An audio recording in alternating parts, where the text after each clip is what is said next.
Hello, everyone, and welcome. My name is Holly Hedrick, and today we're diving into a topic that I believe is truly transformative for educators at all levels: assessment literacy. Understanding and effectively implementing assessment practices is not just another skill set, it's a foundational competency that influences the entire learning journey of our students. Let me start by sharing a story from my early days as a teacher. I remember standing in front of a group of students, just like this guy in the picture, having just finished a lesson I thought went really well.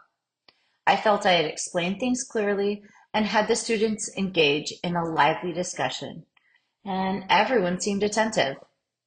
But when I handed out a quiz to gauge what they had learned, the results were eye-opening.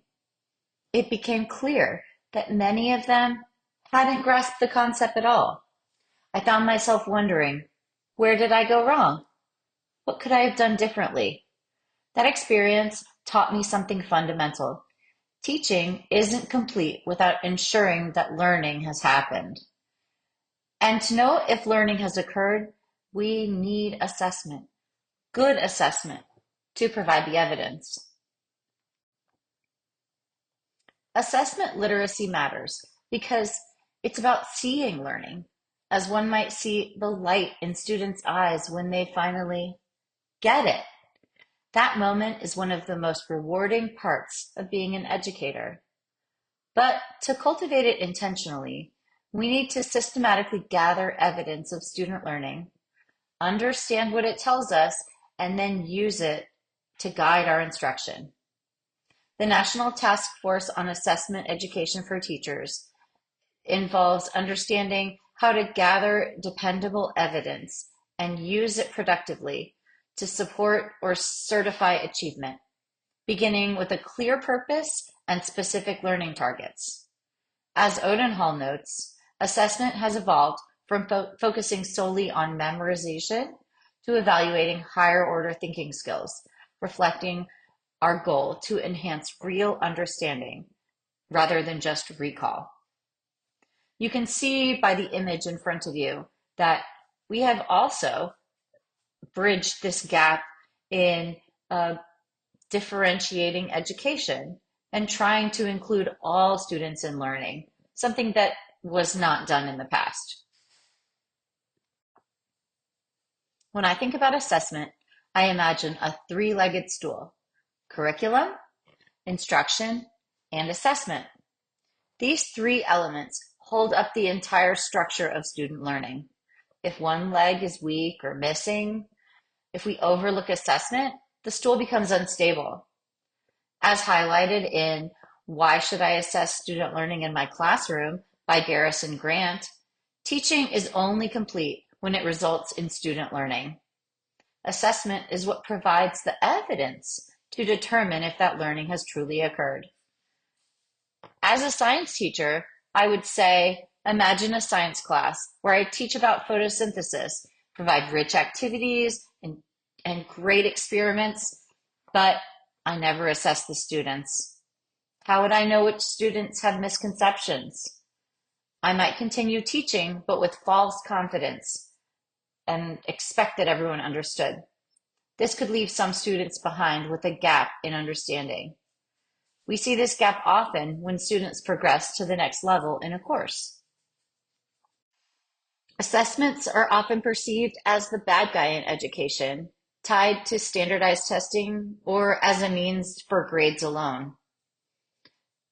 As discussed by Odenhall, modern assessment is much more than grading. It's a means to genuinely understand and support student learning. Research shows that increased testing can contribute to significant stress among students, often leading to anxiety rather than meaningful learning outcomes. Students are vocal about the pressures of standardized testing, particularly the inequities that rise from different socioeconomic factors, where those with more resources have access to advantages, like extra test preparation that others can't afford. Assessments, when used effectively, are an incredible tool to provide for equity, and ensure that students all have the support they need to reach their potential. The true power of assessment comes in its varied roles: formative, summative, and diagnostic. Formative assessment, in particular, is where meaningful progress is made. These are moments when we're gauging student understanding as we go, providing feedback that guides their learning, a gentle nudge to help them find the right path. Like a soccer coach who doesn't wait till the end of the game to provide feedback, we as educators should assess as students are learning, helping them adjust, build their skills, and gain confidence. Take, for example, my AP Environmental Science class working on demographic transition models. Instead of simply teaching the content and giving a summative test, I could implement ongoing formative assessments.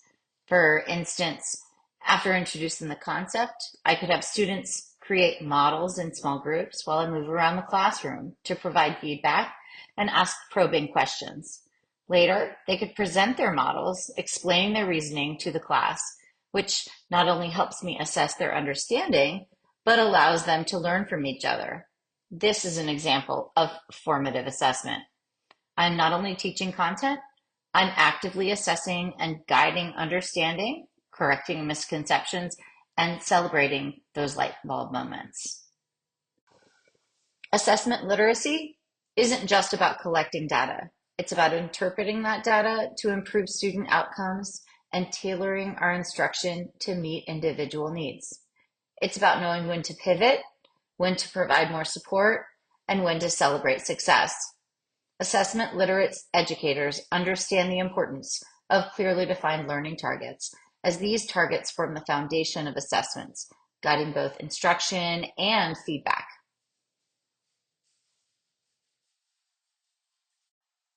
In conclusion, assessment literacy enables us to be intentional educators. It's what allows us to teach with confidence that we're making a difference. We also have to remain mindful of the emotional and psychological impact that assessments have on students. The pressure from high stakes testing can contribute to stress and inequity, which we need to address by ensuring our assessments are equitable and supportive instead of being a source of anxiety. Assessment literacy requires clear and high quality assessments and effective communication of results. These are all essential and truly support student growth and success. Thank you for your time today.